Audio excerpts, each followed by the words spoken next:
गणना ग्रंथ अध्याय 8। प्रभु ने मूसा से कहा, हारून से यह कहो, दीपकों को इस प्रकार जलाओ कि सातों दीपकों का प्रकाश दीप वृक्ष के सामने पड़े। हारून ने वैसा ही किया। प्रभु ने मूसा को जैसा आदेश दिया था, उसने दीपकों को जलाकर वैसा ही दीप वृक्ष के सामने की ओर रखा। सोने का दीप वृक्ष पाए से कलियों तक एक ही धातु खंड का बना था। प्रभु ने मूसा को जो नमूना दिखाया था, दीप वृक्ष ठीक वैसा ही बनाया गया था। प्रभु ने मूसा से कहा, इस्राएलियों में से लेवियों को अलग कर उनका शुद्धिकरण करो। तुम उनके शुद्धिकरण के लिए यह करो, उन पर शुद्धिकरण का जल छिड़क दो। इसके बाद वे अपने शरीर के सारे बाल मुड़वाएं और अपने कपड़े धोएं। इस प्रकार वे शुद्ध हो जाएंगे। फिर वे एक बछड़ा और उसके साथ अन्न बलि के लिए तेल मिश्रित मैदा लाएं तथा प्रायश्चित बलि के लिए एक और बछड़ा लाएं। तब लेवियों को दर्शन कक्ष के सामने बुलाओ और इस्राएलियों के सारे समुदाय को एकत्रित करो। जब लेवी प्रभु के सामने उपस्थित हो तो शेष इस्राएली लेवियों के सिरों पर अपने हाथ रखें और हारून इस्राएलियों की ओर से लेवियों को प्रभु को अर्पित करे, जिससे वे प्रभु की सेवा करने योग्य हो जाए। इसके बाद लेवी अपने हाथ बछड़ों के सिरों पर रखें। तब एक को प्रायश्चित बलि के लिए और दूसरे को होम बलि के रूप में प्रभु को चढ़ाओ, जिससे लेवियों के लिए प्रायश्चित विधि संपन्न हो। फिर लेवियों को हारून और उसके पुत्रों के सामने उपस्थित कर उन्हें प्रभु को अर्पित करो। इस प्रकार लेवियों को इस्राएलियों में से अलग करो, जिससे लेवी मेरे अपने बन जाएं। तुम्हारे द्वारा उनके शुद्धिकरण और समर्पण के बाद वे दर्शन कक्ष में कार्य करने योग्य हो जाएंगे। मैंने इस्राएलियों में से उन्हें अलग कर उनको पूर्ण रूप से अपना लिया है।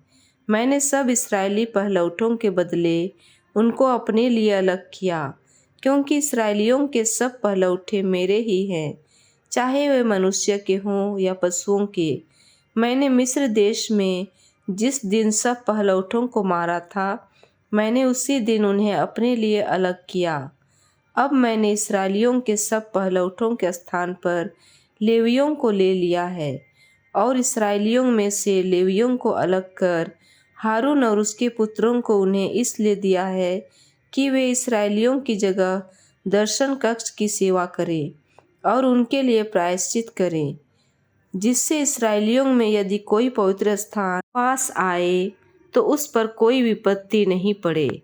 मूसा, हारून और इस्राएलियों के सारे समुदाय ने लेवियों के साथ ऐसा ही किया।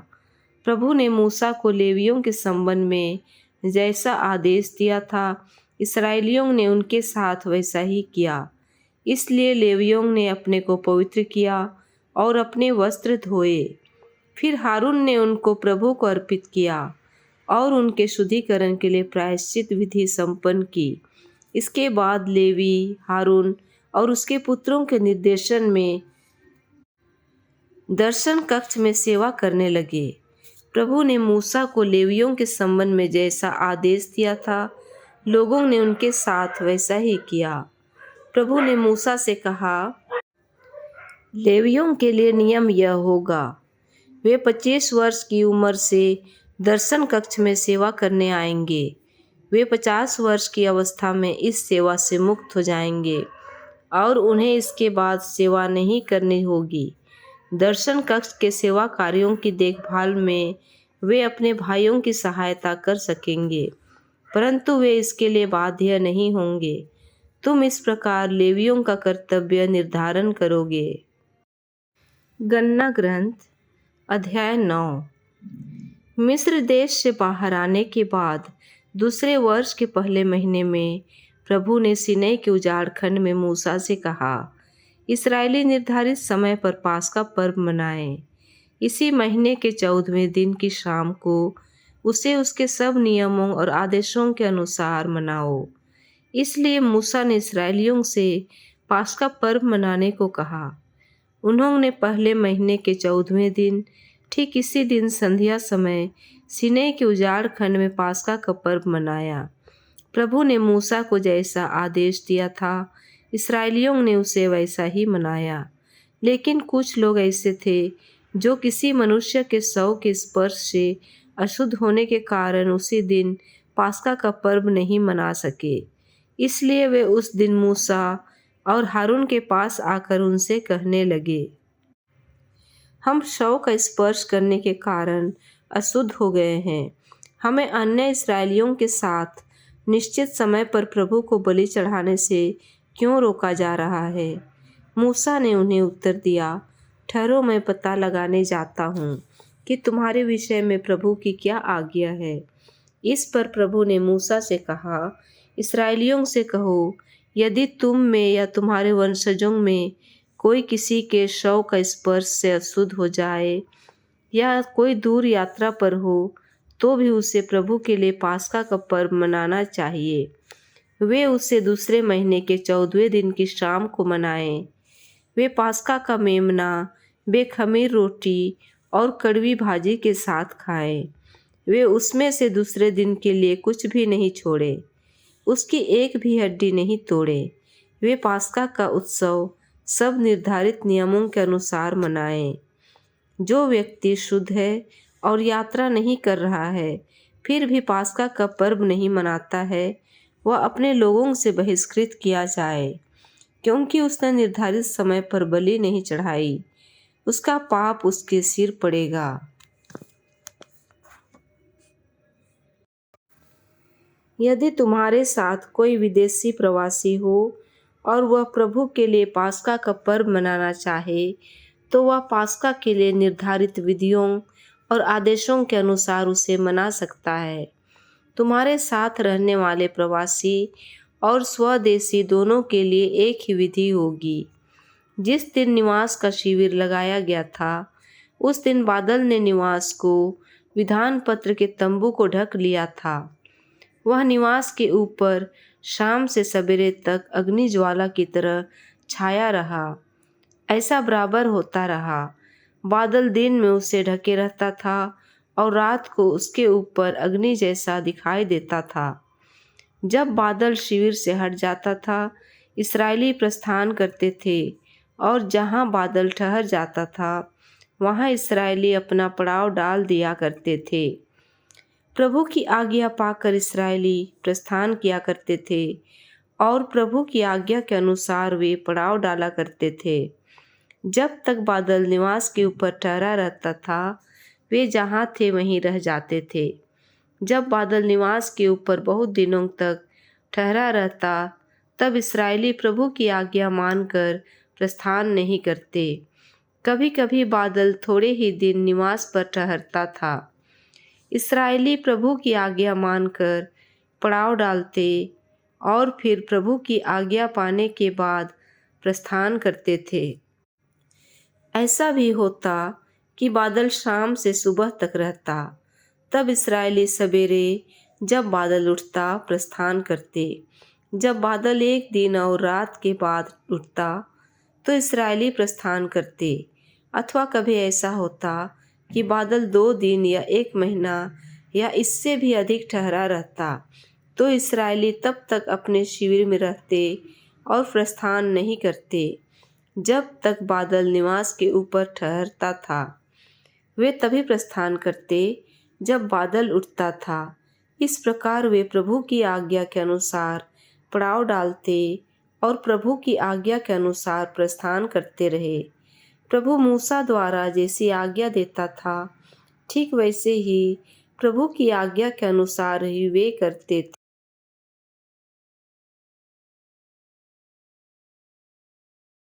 स्तोत्र ग्रंथ अध्याय 74। ईश्वर, तूने क्यों हमें सदा के लिए त्याग दिया है? तेरा क्रोध क्यों अपने चरगाह की भेड़ों पर बना हुआ है? अपनी प्रजा को याद कर, जिसे तूने प्राचीन काल में अर्जित किया, जिसका तूने उद्धार किया, उस वंश को जिसे तूने विरासत के रूप में अपनाया था, सियोन पर्वत को जिसे तूने अपना निवास बनाया था।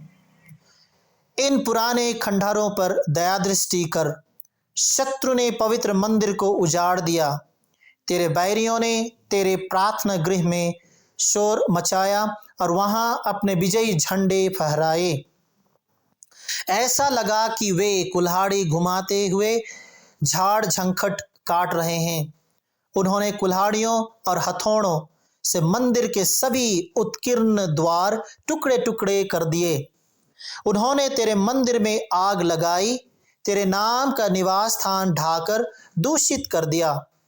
उन्होंने अपने मन में कहा, हम उनका सर्वनाश करें, हम देश भर के सब सभागृह जला दें।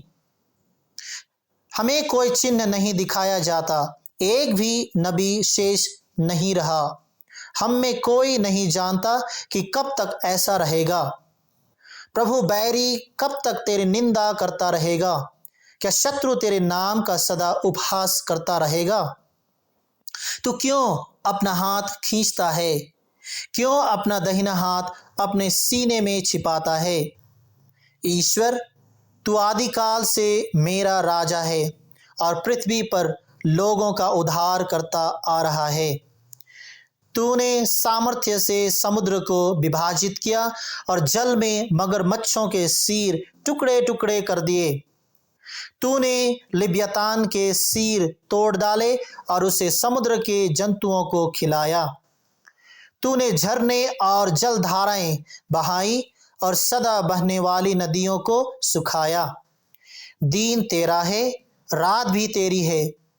तूने चंद्रमा और सूर्य को स्थापित किया। तूने पृथ्वी के सीमांतों को निर्धारित किया। तूने ग्रीष्म और शीतकाल बनाया। प्रभु, याद कर कि शत्रु ने तेरी निंदा की है और एक नासमझ राष्ट्र ने तेरे नाम का उपहास किया है। अपने भक्तों के प्राण जंगली पशुओं के हवाले मत कर। अपने दरिद्रों का जीवन कभी ना भुला। अपना विधान याद कर। देश की गुफाएं हिंसा के अड्डे बन गई है। पद दलितों को निराश ना होने दे। दरिद्र और निसहाय तेरे नाम की स्तुति करें। ईश्वर, उठ और अपने पक्ष का समर्थन कर। उन नासमझ लोगों की निरंतर होने वाली निंदा याद कर। अपने बैरियों की चिल्लाहट को, अपने विद्रोहियों के निरंतर बढ़ने वाले कोलाहल को ना भुला।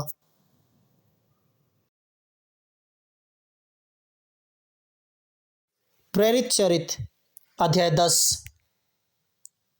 दूसरे दिन वह उनके साथ चल दिया और योप्पे के कुछ भाई भी उनके साथ हो लिए। वह अगले दिन कैसरिया पहुंचा। कॉर्नेलियुस अपने संबंधियों और घनिष्ठ मित्रों को बुलाकर उन लोगों की प्रतीक्षा कर रहा था। जब पेतरुस उनके यहाँ आया तो कॉर्नेलियुस उससे मिला और उसने पेतरुस के चरणों पर गिरकर उसे प्रणाम किया। किंतु पेतरुस ने उसे यह कहते हुए उठाया, खड़े हो जाइए, मैं भी तो मनुष्य हूं। और उसके साथ बातचीत करते हुए घर में प्रवेश किया। वहां बहुत से लोगों को एकत्र देखकर पेतरुस ने उनसे यह कहा, आप जानते हैं कि गैर यहूदी से संपर्क रखना या उसके घर में प्रवेश करना यहूदी के लिए सख्त मना है। किंतु ईश्वर ने मुझ पर यह प्रकट किया है कि किसी भी मनुष्य को अशुद्ध अथवा अपवित्र नहीं कहना चाहिए। इसलिए आपके बुलाने पर मैं बेखटके यहाँ आया हूँ। अब मैं पूछना चाहता हूँ कि आपने मुझे क्यों बुलाया? कॉर्नेलियुस ने उत्तर दिया, 4 दिन पहले इसी समय मैं अपने घर में संध्या की प्रार्थना कर रहा था कि उजले वस्त्र पहने एक पुरुष मेरे सामने आ खड़ा हुआ। उसने यह कहा, कॉर्नेलियुस, आपकी प्रार्थनाएं सुनी गई है और ईश्वर ने आपके भिक्षादानों को याद किया। आप आदमियों को योप्पे भेजिए और सिमोन को, जो पेतरुस कहलाते हैं, बुलाइए। वह चर्मकार सिमोन के यहाँ समुद्र के किनारे ठहरे हुए हैं। मैंने आपको तुरंत बुला भेजा और आपने पधारने की कृपा की है। ईश्वर ने आपको जो जो आदेश दिए हैं उन्हें सुनने के लिए हम सब यहाँ आपके सामने उपस्थित हैं। पेतरुस का भाषण। पेतरुस ने कहा, मैं अब अच्छी तरह समझ गया हूं कि ईश्वर किसी के साथ पक्षपात नहीं करता। मनुष्य किसी भी राष्ट्र का क्यों ना हो, यदि वह ईश्वर पर श्रद्धा रखकर धर्माचरण करता है तो वह ईश्वर का कृपा पात्र बन जाता है। ईश्वर ने इस्राएलियों को अपना संदेश भेजा और हमें ईसा मसीह द्वारा जो सबों के प्रभु हैं शांति का सुसमाचार सुनाया। नाज़रेत के ईसा के विषय में यहूदिया भर में जो हुआ है उसे आप लोग जानते हैं। वह सब गलीलिया में प्रारंभ हुआ उस बपतिस्मा के बाद जिसका प्रचार यूहन्ना किया था। ईश्वर ने ईसा को पवित्र आत्मा और सामर्थ्य से विभूषित किया और वह चारों ओर घूम घूम कर भलाई करते रहे और शैतान के वश में आए हुए लोगों को चंगा करते रहे, क्योंकि ईश्वर उनके साथ था। उन्होंने जो कुछ यहूदिया देश और यरूशलेम में किया उसके साक्षी हम हैं। उनको लोगों ने क्रूस के काट पर चढ़ाकर मार डाला, परंतु ईश्वर ने उन्हें तीसरे दिन जिलाया और प्रकट होने दिया, सारी जनता के सामने नहीं बल्कि उन साक्षियों के सामने जिन्हें ईश्वर ने पहले से ही चुन लिया था। वे साक्षी हम हैं। मृतकों में से उनके जी उठने के बाद हम लोगों ने उनके साथ खाया पिया और उन्होंने हमें आदेश दिया कि हम जनता को उपदेश देकर घोषित करें कि ईश्वर ने उन्हें जीवितों और मृतकों का न्यायकर्ता नियुक्त किया है।